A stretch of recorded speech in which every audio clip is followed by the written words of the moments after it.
I do, but yet the hardest fishing I do because it changes every single day. When it lays down and we're able to get to them, those are usually the best days of the year.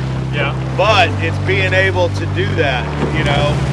You might need your boat to do that.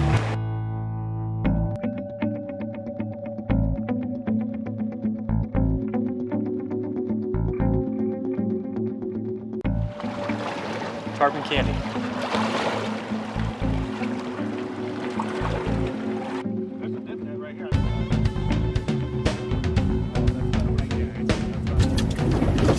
Real, fast.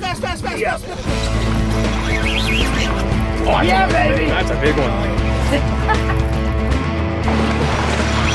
Oh yeah.